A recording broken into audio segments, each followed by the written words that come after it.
यार दोस्तों, साल 2023 तो गुजर गया, फिर साल 2024 आया।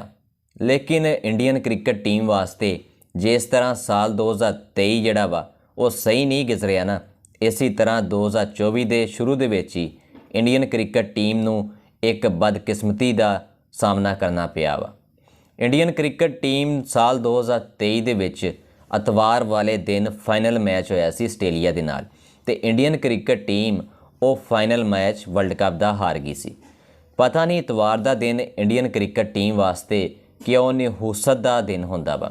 हुण 2024 ਦੇ ਵਿੱਚ अंडर 19 वर्ल्ड कप होया वा। इंडियन क्रिकेट टीम बड़ी मुश्किल ਦੇ ਨਾਲ इस वर्ल्ड कप ਦੇ ਵਿੱਚ फाइनल तक पहुँच गई सी।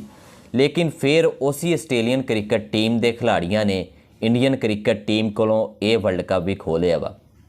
ये वर्ल्ड कप भी इतवार वाले दिन होया वा। इंडियन क्रिकेट टीम वास्ते इतवार का दिन नहूसत की अलामत बन गया वा।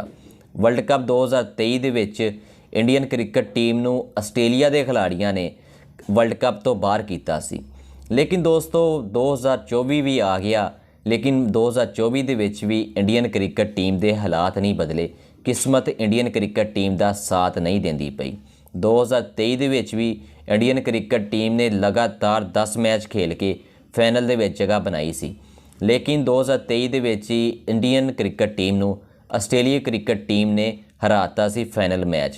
फाइनल ਜਿਹੜਾ ਆਸਟ੍ਰੇਲੀਆ ਦੀ क्रिकेट टीम ने जित लिया सी ਤੇ world cup Indian cricket team ਦੇ ਘਰ ਦੇ ਵਿੱਚੋਂ ਆਸਟ੍ਰੇਲੀਆ ਦੇ खिलाड़ी लैके ਆਸਟ੍ਰੇਲੀਆ चले गए सी। लेकिन 2024 ਦੇ ਵਿੱਚ Indian under 19 cricket world cup होया, ਉਹਦੇ ਵਿੱਚ भी इंडियन क्रिकेट टीम फाइनल तक पहुँच गई। लेकिन ਆਸਟ੍ਰੇਲੀਆ ਦੇ खिलाड़ियों ने अंडर 19 वर्ल्ड कप भी जित लिया। अतवार का दिन इंडियन क्रिकेट टीम वास्ते वाकई एक नहूसत का दिन ही है। इंडियन क्रिकेट टीम बड़ी मुश्किल के नाल फाइनल तक पहुँची सी, लेकिन इंडियन क्रिकेट टीम ये फाइनल नहीं जित सकी। लेकिन यार ओवरऑल देखा जाए तो पाकिस्तान क्रिकेट टीम की परफॉर्मेंस 2023 के वर्ल्ड कप विच भी कोई खास नहीं सी। फाइनल तक पाकिस्तान क्रिकेट टीम जगह नहीं बना पाई सी। हुण अंडर 19 वर्ल्ड कप 2024 ਦੇ ਵਿੱਚ ਹੋਇਆ ਵਾ, ਉਹਦੇ ਵਿੱਚ भी पाकिस्तान क्रिकेट टीम कोई खास परफॉर्मेंस नहीं दे पाई। देख लो फिर भी यार वेख्या जाए तो इंडियन क्रिकेट टीम तो 2023 के वर्ल्ड कप विच फाइनल तक तो पहुँच गई सी। 2024 के वर्ल्ड कप ਦੇ ਵਿੱਚ Indian under 19 cricket team final ਦੇ ਵਿੱਚ पहुँच गई सी, लेकिन फाइनल नहीं जित पाई।